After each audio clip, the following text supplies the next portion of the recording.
The hot takes were so hot this time around that a Marvel Snap developer even stepped into the arena. Let's get into it. Second Dinner doesn't want to balance around Top Infinite because they're not focused on making a competitive game. Fine. But what ends up happening is top players figure out how to break the game first, then what is broken at the top eventually becomes broken everywhere, balance around the Top Infinite meta. Now, I do think this is like a potentially valid argument to make if you assume the goal is to reach a balanced state as fast as possible. But I do think there's like a little bit of inherent contradiction in that idea where people assume that the goal should be the game is perfectly balanced, but that's not actually the goal. The goal is the game is consistently fun and different, I think. And Marvel Snap, because of the way it has access to OTAs and patches at the rate that it does, it's very hard for Marvel Snap to make a mistake that has the same lasting implications as a mistake in another game, like, say, Nadu or Oko in Magic. I don't know what it is about 1UG that keeps making broken cards there, but once they're printed, they can't be unprinted. And you see other games really struggling with this. Lorcana recently errataed one of their cards. That's a card that's just printed. Like, they tried to do an OTA, but in real life, and they didn't actually change the text on the card. They just said, if you ever show up to an event with this card in your deck, it actually doesn't say what it says. So when you talk about what Marvel Snap needs to do to balance, I do think it needs to be taken in that context of it's not necessary for them to have a 100% balanced meta all the time. And I think it would actually be harder to achieve that given the constant frequency of changes. However, what should be happening is making sure that the meta is fun, engaging, and doesn't have anything that's too out of whack. So then someone chimed in, Second Dinner will just counter with, but lower infinite players don't have the same collection level, so it's not the same. I do not really understand what this person was getting at. I just included this so that I could sort of make the point that a lot of people have an image of the company that makes this game that is not the reality of the company that makes this game, and I bring this one up to bring up the larger point of that is nowhere near what the eventual Second Dinner response to this claim said. So here's Glenn Jones, the head design development balance guy for Marvel Snap. Because I wandered by, you're right that strength spreads, but wrong that it's an inefficiency. It's deliberate. Balancing to the top 1% means the 99% miss experiencing metagames rising and falling for themselves. Balance isn't the fun, it's a tool for shaping it. And I think that sort of gets at what I was talking about at the beginning of this segment, which is the goal that people seem to think is desirable, especially good players really think that the number one thing you want is a perfectly balanced metagame, but that's not what you actually want. What you want is a metagame that encourages people to play, that encourages people to have fun. And if, for example, you were, like me, currently, like one of the things I've really noticed is I feel like I was a couple days ahead on talking about Doc Ock and Leech as the major problems in RSHM. And I woke up today, the day I'm filming this, and I saw a bunch of people talking about Doc Ock and Leech as the major problems in RSHM, like I was doing, 3 days ago or whatever, right? And so when we talk about like this stuff sort of percolating downwards, it's starting to reach a critical mass, I think, right? Like you have someone like Jeff Hoagland who was saying, oh, RSHM's not that much of a problem, but now today he's posting Doc Ock and Leech win rates and saying, oh man, that actually is a huge problem, right? The point I'm trying to make here is from Jeff, that will percolate downwards too, right? From everyone on Twitter, I remember seeing, I think Scott at Marvel, at SnapFan, was saying the same thing about like, okay, I think the actual problem is Leech. I think the actual problem is like, I'm seeing a lot more people say that, right?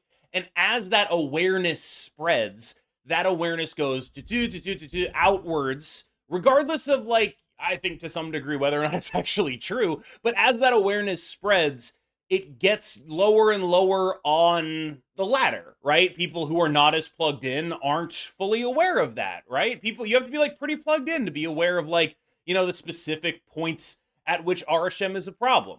And I think that this kind of thing percolating down is actually good for the devs, because what it means is right now there's this sort of interim rank where this is not happening, where those cards are not being identified as a huge problem yet, because they're not as common yet. but gradually that will happen. And at the point at which that does happen, that is the point where they feel they need to step in and deal with it. And so when Glenn talks about letting metagames breathe and rise and fall, I think that's actually fairly clever because Marvel Snap has, again, this massive structural advantage over every other card game because it is purely digital and because their balance cadence is so fast.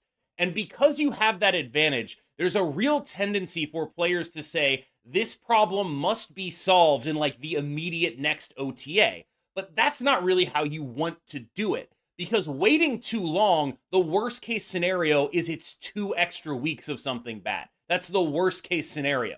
But if you move too fast, the worst case scenario is you over nerf something, you do too much damage, and you destroy a card that I want to say, like conservatively speaking, half the population has purchased. So the interesting thing to me about this is the conversation of like information cascades has been sort of well written on. I think if you want to check out Patrick Chapin's article, Information Cascades in Magic, that really sort of gets at the heart of what is being discussed here.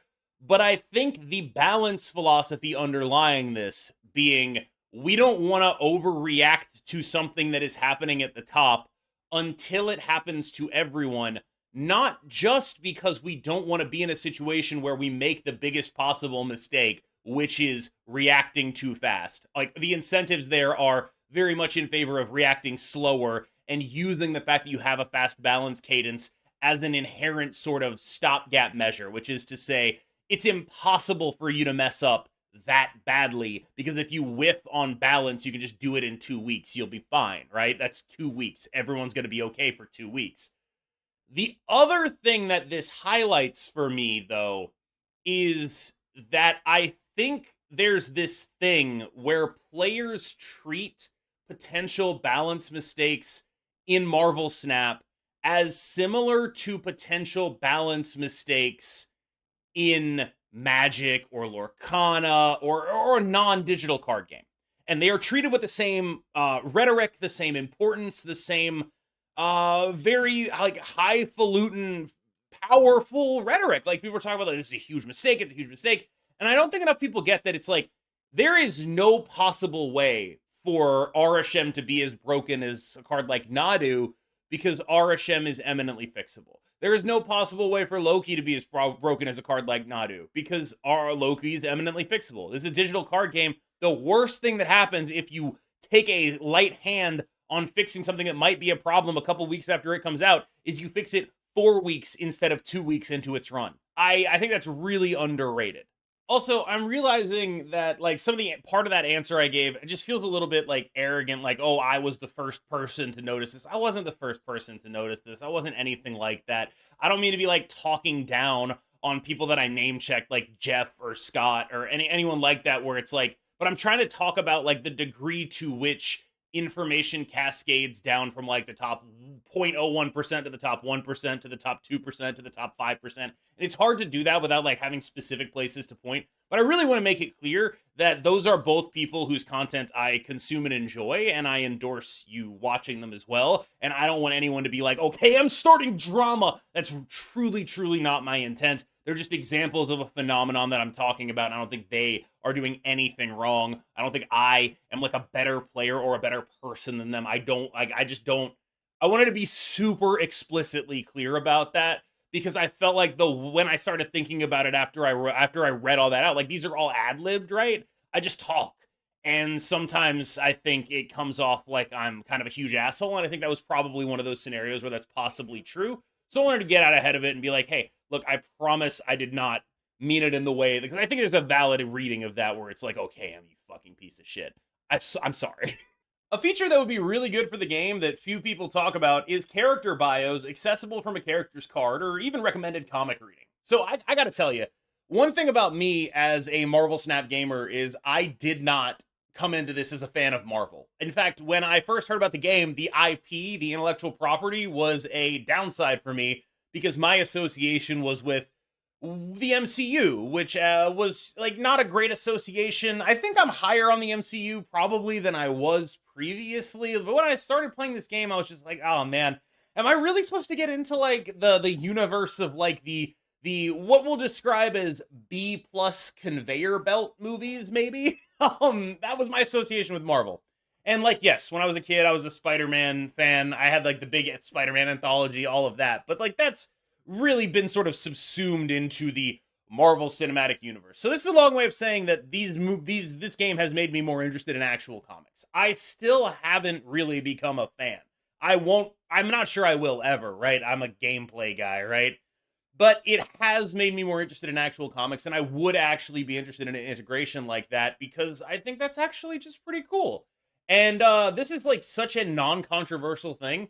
Like, I don't even know if I can include it on a hot takes episode because like it's so obviously good that they should obviously do it. And the only reason they wouldn't is it's just sort of one of those things that's like a nice thing to have, but not like a core piece of your integration.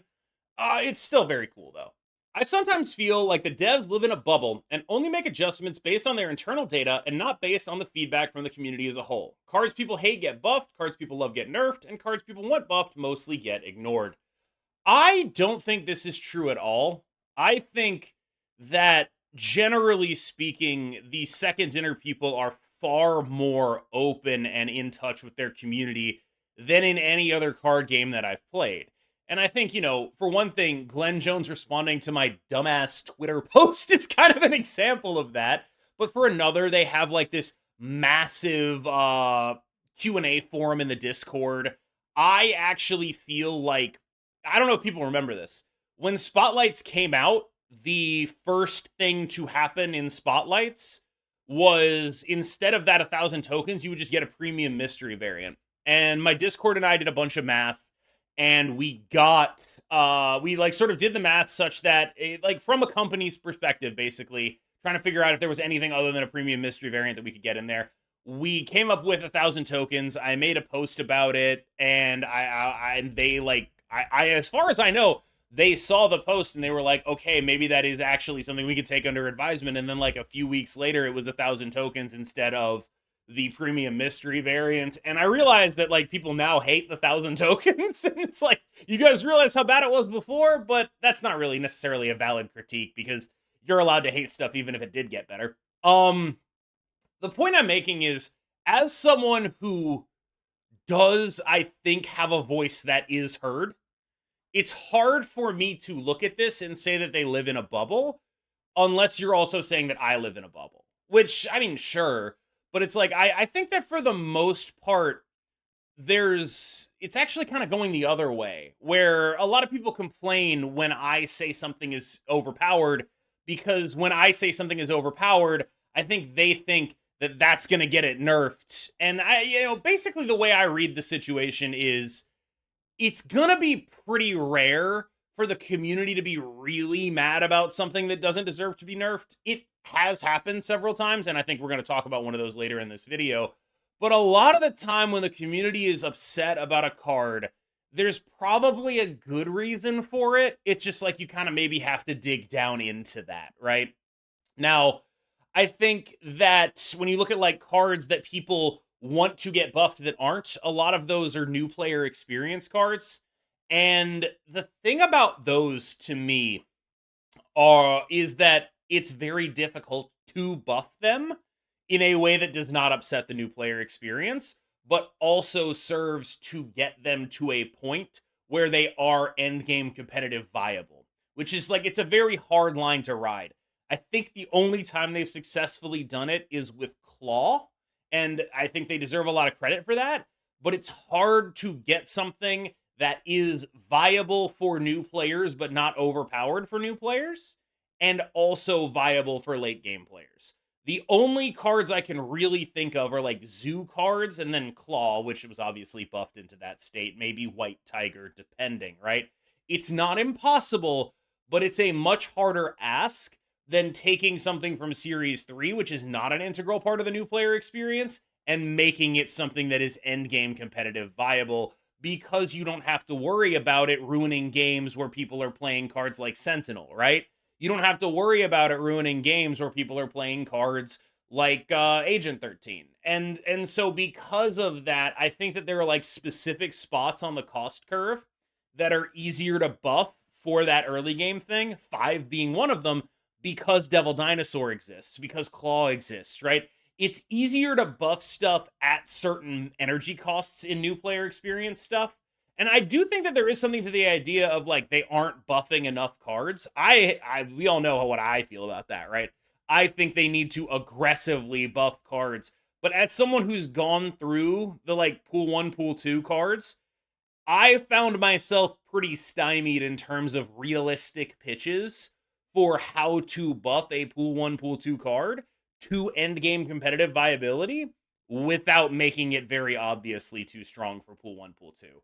I think it's maybe possible, but I think it's a little harder than you think. They should make it so that you can only play certain cards in certain decks. So I'm a little bit of a hack, right? Like, I'm not going to sit here and be like, I'm a good game designer. I'm kind of a hack game designer, right? And so this reminds me of the conversation about Mockingbird when she first released and was being run in Thanos. This was like a whole thing, right? I think that this is a bad idea, but I had to be convinced it was a bad idea. And what I mean by that is my first instinct was to just be like, Infinity Stones don't start in the deck. Now they do. They don't work with Mockingbird anymore. We solved it, right? Like that was my hack proposal for Mockingbird. But I had a lot of conversations about that with a lot of smart people. And what I eventually arrived at, thanks to being convinced by this group of smart people, is what I'm going to convey to you now, which is that's bad design. Don't put on a card what players can't do with it. A game like Magic maybe can get away with that. A game like other games with like more established identities and fan bases, maybe they can get away with that. But when you have a game as new as this one, relatively speaking, compared to other things in the space, you don't want to start out by giving players a card and then saying, you can't do that with it. It's their job to balance the card. And balancing the card means balancing it for all those situations, because giving players a tool, imagine giving someone a hammer and saying, actually, you can't use that for your nails. Like, that just seems like a really bad way to get someone to get interested in getting that hammer. You know what I mean? And so what you want is for the card to fulfill the fantasy of what it does on the card, right? Like, when you are giving a card like Mockingbird, you want your players to be like, woo, I know something really cool I can do with this. That's Thanos. And you don't want them to look at that and then have that thought and then have the card say, you can't play it with Thanos. I think this would be a way to solve for balance, right? Like this would be a very easy way to end up with a balanced game. But as we discussed a little bit earlier in the episode, the balance isn't necessarily the goal. The fun doesn't come from the game being perfectly balanced. The fun comes from the game being fun and within certain bounds of balance. And that's a different thing. And going out of your way to focus too heavily on balance can lead you to this sort of awkward and rules lawyery and just sort of unpleasant gameplay experience that I think they should probably avoid. Marvel Snap is a ridiculously fun game, and I play it because I enjoy it and it makes me happy. This is the Scott I was talking about earlier. Sorry, Scott, if you felt called out. Hey, buddy. So I think this is actually, like, relative to the other takes in the section, this might actually be the hottest take in there. But yeah, I generally enjoy Marvel Snap. Unless I'm losing, in which case it's the worst game ever designed. This is the worst meta we've ever had. And it's no skill. But if I'm winning, it's very high skill. It's a great meta. And I'm a great player because of it. I hope you understand that. Buffs, right after a card leaves the spotlight, are worse than any other aspect of the economy. So this really highlights something interesting to me, because buffs, right after a card leaves the spotlight, they're not an aspect of the economy. That's not an economy thing. That's a balance thing. It has nothing to do with the economy. But because of the way the economy is set up, it is inextricably linked to the economy, which sucks. Because when you think about what their options are, the way I see it is if you release an underperforming card, you have really two options. One is buff it, the other is not buff it, right? And then there's this sort of hidden third option that I think a lot of people are going to mention, which is just buff it later when it comes back into the spotlights. The way the balance team seems to have chosen to approach this is to say, we are going to buff stuff that sucks. If we release a card that underperforms, expect us to buff it. Expect it to happen because we're going to try to do that. Because, and I think this is where it ties into the economy, you want, if you're selling one card a week, you don't want to give people a reason not to buy that card. You want them to feel, oh, man, this card might suck now, but what if they buff it? Maybe I need to buy that. Maybe I need to get that bundle and actually pick that up, right? So, like, that's one of the ways where it ties into the economy for sure, right? Because that seems to be, like, a reasonable way to follow those incentives. The other way it ties into the economy is the really sucky one, which is when a card leaves the spotlight, it doesn't come back for, like, 5 months. That's really bad. We saw that with Gladiator. We saw that, like, everyone was like, why can't I buy Gladiator? They buffed it. They did that with Black Knight. They just did it with Hydra Bob, right? And I understand why there's understandable resistance, right? Because it feels like you're getting punished for doing the smart thing, which is planning your caches and using them on the busted cards instead of the not busted cards. It's just that, like, they kind of explicitly don't want you doing that. Like, their incentives are that every card releases basically the same level of good, and that you are unable to meaningfully discern between them. And this is one of the tools in their toolbox to get to that. And I think that that is unpleasant for consumers, but this is just one aspect of where it sort of starts to show, right? Like, I think that given their incentives and given the options they have, they're probably making the right decision. The other options on the table are don't buff it at all and just let it suck forever, which is, I don't know, that seems like a bad idea to me. Or buff it only 5 months later, and then everyone who bought it just has to sit there for 5 months with their terrible card. And I think that, like, neither of those options are palatable to me.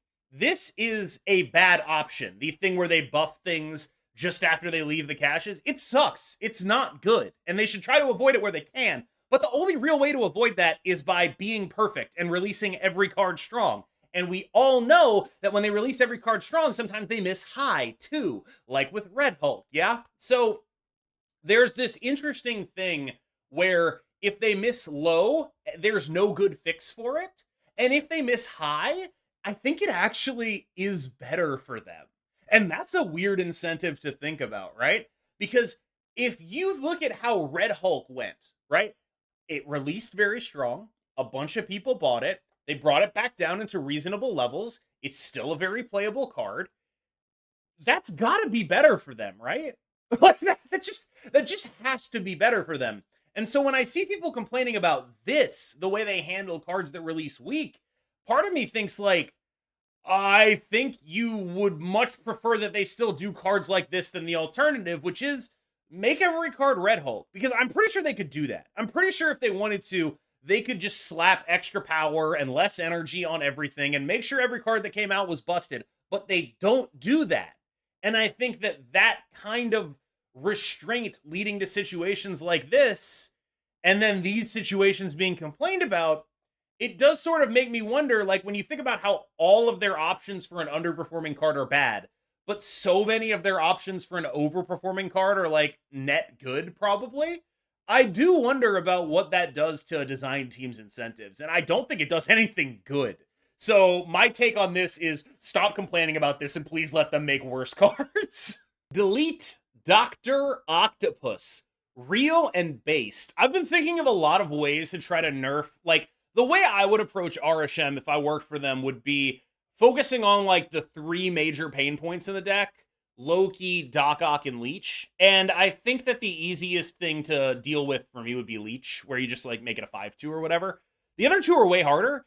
Personally, I would aim my nerfs at Doc and Leech, with the idea being that I don't necessarily want to make the deck all that much worse. I think maybe it's fine if RSHM is a good deck. Sandra Nova's coming out after all. But what I want to do is remove its ability to be disruptive to things that are reasonably trying to beat it. And I think that's the thing that bothers me the most about RSHM. And to a degree, like old Thanos, I think this really exposes why old Thanos was an issue, is because it's taking these cards that were designed in 2022 when games of Marvel Snap lasted 6 turns, and then you played these cards on turn 5 because ramp just wasn't that good, and it's saying, actually, never mind. Leech was so clearly designed to be a card played on the second to last turn of the game. Dr. Octopus, second to last turn of the game. Professor X, second to last turn of the game. And one of the consistent broken things we've seen in Marvel Snap is playing these cards on turn 4. Whether that be via Time Stone or Ravonna Renslayer, playing them on turn 4, or that one time they made Leech actually cost 4, has been a consistently dumb and busted thing to do because these cards are not meant for that. Even using magic to make Dr. Octopus have those extra 2 turns afterwards, so it's effectively being played, so they have those 2 extra turns, right? Even that has been good enough to see real play. And so I think that cards like Doc and Leech and Prof are just like fundamental issues with the game that make it very hard for them to make any kind of ramp card ever be anything better than Electro. And obviously, if they want ramp to exist, it's probably got to be better than Electro. So you keep ending up in these scenarios with cards like Thanos and Arishem, where they're just like accelerating out the dumbest, most annoying, most disruptive 5-drop ever. And in terms of the other two, we nerf Prof X. I think that's good. I think it's easy to nerf Leech. I have no idea how to nerf Dr. Octopus. Ergo, delete Doc Ock. When you lift the mask, the problem is always Loki. I realize I just said Loki is one of the 3 pain points with RSHM. I agree with that. But I think people have what I would only reasonably describe as Loki derangement syndrome. Like, people think I'm like, oh, Cam, he always plays Loki. That deck hasn't been that good in a long time. That deck legitimately has not been that good in a long time. Like, I don't know if people are aware of this, but like, people say a lot of stuff about Loki. Like, Loki makes it impossible to play mid-range. We just left a metagame where Ravonna Athena mid-range was the best deck. We've had metagames where Annihilus Cersei mid-range has been the best deck. Like, the idea that Loki just really beats up on mid-range as an archetype is a little bit outdated because mid-range as an archetype, A, has Mobius to answer it, and B, can build itself in ways that are not especially vulnerable to Loki. Like, when you talk about why a deck like the Athena stuff is functional into Loki, a lot of that is because of Athena, because of Angela, because of these early scalers, because of the synergy pieces in the deck, because you need certain things to go right in a certain way, but you have enough redundancy whereas someone Lokiing you won't. And I think that that's actually good. I think people hate Loki a lot more than the card is good and say things about Loki that maybe were true like 6 months ago, but haven't been true in a realistic way since. What Loki is good at doing is beating up on silky smooth type decks where their just goal is to blank opposing interaction while having their own interaction, i.e., I'm going to play a bunch of stuff that's like big but not big enough to Shang-Chi, so suck it. And then I'm going to play my own Shang-Chi. Loki's very good into that. Loki's very good into Thanos decks. That's all very true. But like when you talk about like it's not very good into the Athena decks, not really. I don't really feel like it is right now. If Loki was so good, I just feel like it would be around more. And I know that people are like, oh, it's in RSHM. It's like, yeah, but I don't really think you can be like, oh yeah, Loki's the problem there. Like, if Loki was so good and Loki was the problem there, why isn't normal Loki beating up on Arishem right now? And that seems pretty straightforward to me. Like, I think Arishem is the problem there. Doc Ock is the problem there. Leech is the problem there. And then Loki's like 3rd or 4th on the list. And I just don't really get this. Like, I feel like people have such a visceral reaction to Loki that is so rarely backed up in terms of what's actually going on. And that is frustrating to me because I think there are valid conversations to be had about Loki and whether it's a card that we want to exist in the game, but they're never framed in that context. They're always framed in the context of something very extreme, right? Like this. When you lift the curtain, the problem is always Loki. I don't know how I'm supposed to read that and not go like, no, it isn't, right? Like, you know how like they say that the easiest way to get an answer on the internet is to proudly, confidently say the wrong thing and then a bunch of people will rush to correct you because a lot more people are interested in correcting people on the internet than they are in helping people. I'm one of those people. when people say something that's just like really over the top, I'm just like, that's not right. I'm sorry. And it's not even like a value judgment on the argument. It's or whether or not Loki's like a good card to have in the game. It's just like people talk in these like massively hyperbolic terms about the card that every time I see something like this, I'm just like, no, that's not true. We can have a conversation, but that's not where it starts.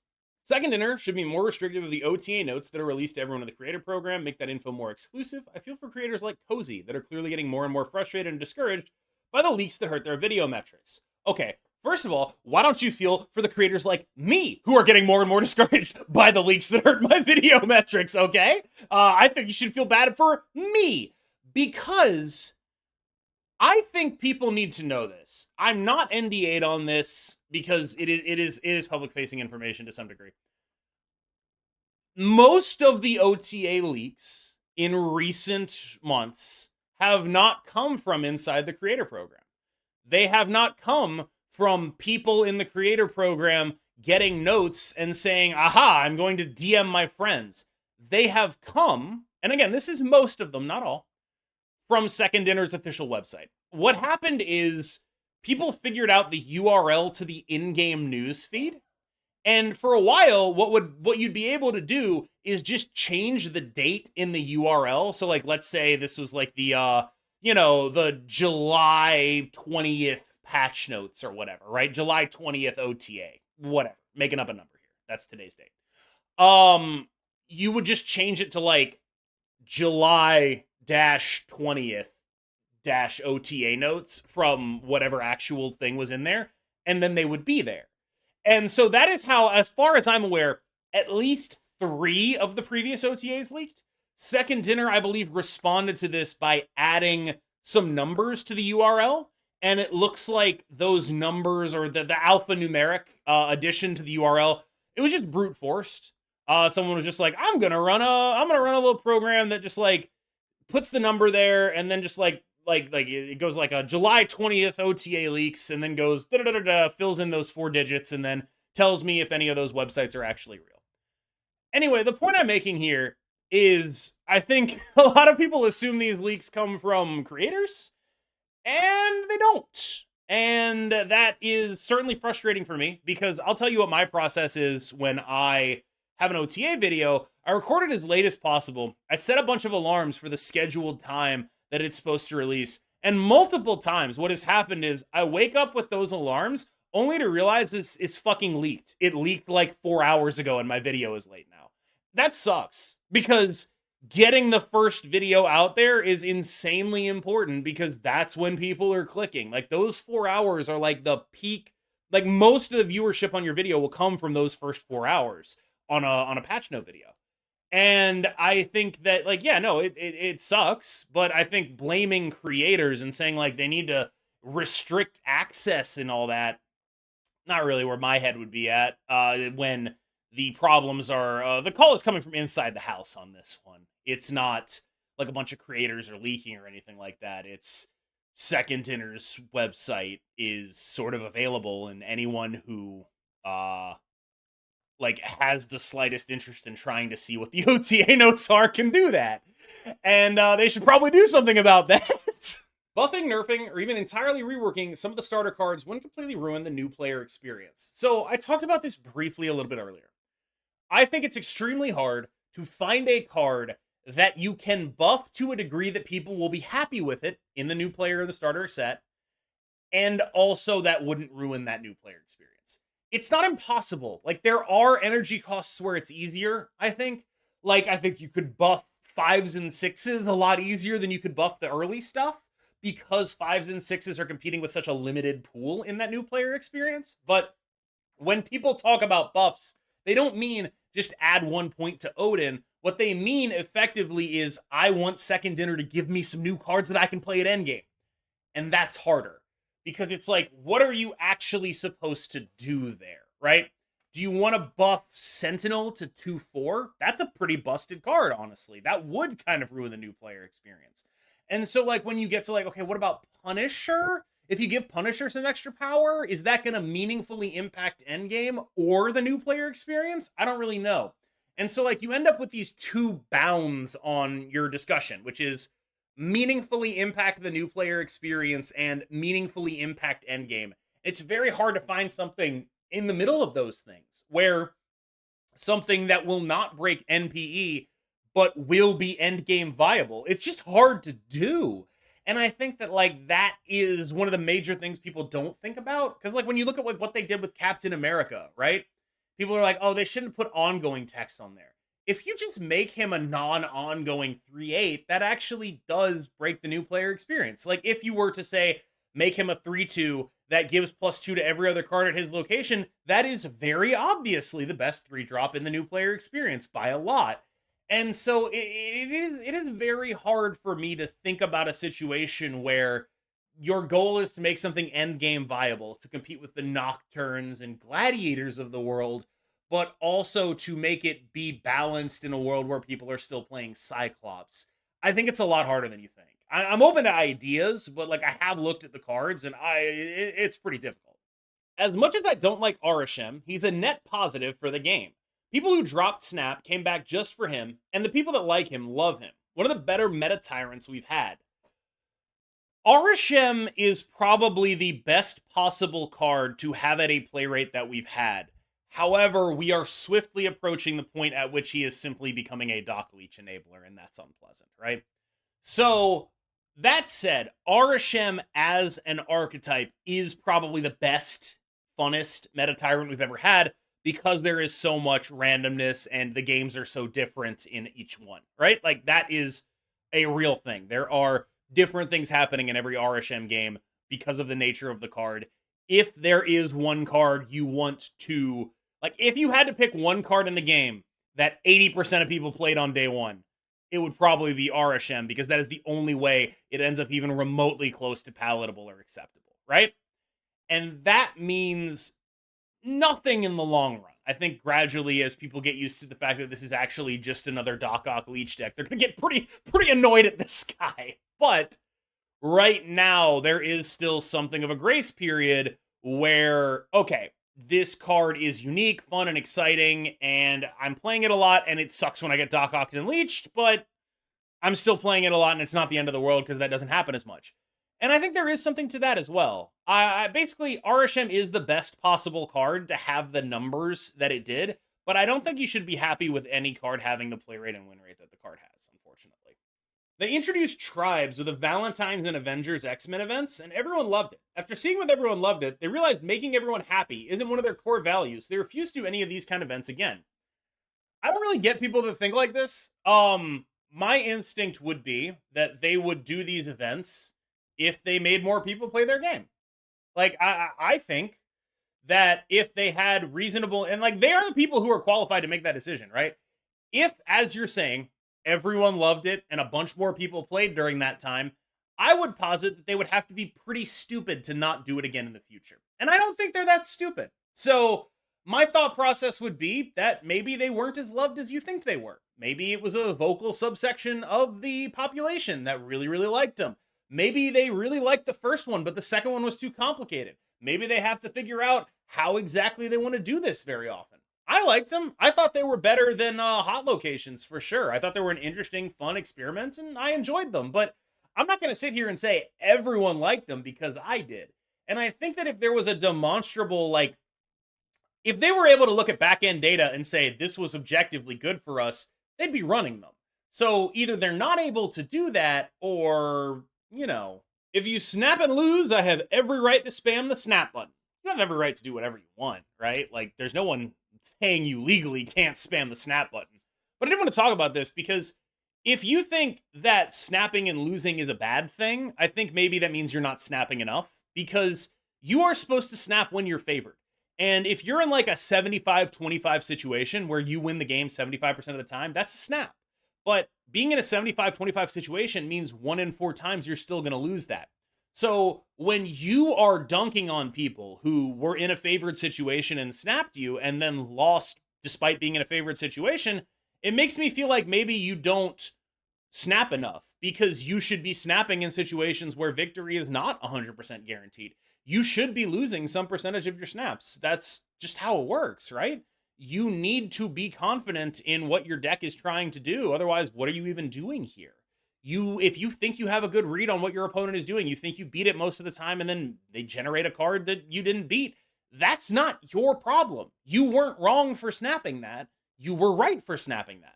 And I think people get very caught up in a results-oriented theory of this, where it's like, I snapped and lost, therefore bad snap. Not true. Like, it's just not really true. And I think perpetuating this by being like, snap? Snap? Every time you win when your opponent snaps, it's like, I feel like that's more indicative about how you approach the game in a bad way than it is about anything else. People who open spotlights with less than 4 keys deserve to low roll and miss out for being dumb. Okay, I see this a lot and I think it sucks, because here's why. The purpose of a system is what it does, right? Like, just a basic thought process here is, if the devs didn't want it to be possible for people to be dumb, they wouldn't have made it possible. So clearly, the Marvel Snap developers are interested in profiting off of people being dumb. Otherwise, it wouldn't be in there, right? Like, there is definitely some amount of their balance sheet that is predicated on people making poor spending decisions. That's what this is, right? So I don't think it's fair to get mad at people. I think if you want to get, like, I'll split some hairs here. I do get frustrated when I see people who should know better go on Twitter and be like, I spent 2 keys and I didn't get it. Yeah, you're an idiot, right? Like that is a frustrating thing to see, because they're using their own mistakes to bash the system. I get it. And looking at that and being like, well, this is your fault. You tried to coin flip and you lost a coin flip and now you're mad that you lost a coin flip. Like, I get it. But at the same time, I don't think it's reasonable to look at those people and say, you're an idiot and you deserve it for not being smart about the system like me, because the system is designed to facilitate them being an idiot. And I think that is bad. I think that, well, not necessarily like bad, but like, I really wish it wouldn't be like that. I really wish that their monetary incentives didn't have to include, let's give people an option to be stupid. I think that sucks. I do. And yeah, it's not great. And I don't think blaming people for doing something the system is sort of explicitly set up to allow them to do is where I would want to be on this. Our healthcare system is a crime against humanity. Woo-hoo, yeah. As someone who doesn't have health insurance right now, I probably shouldn't say any of the things that I would like to say about our healthcare system. Yeah, the purpose of a system is what it does. That's...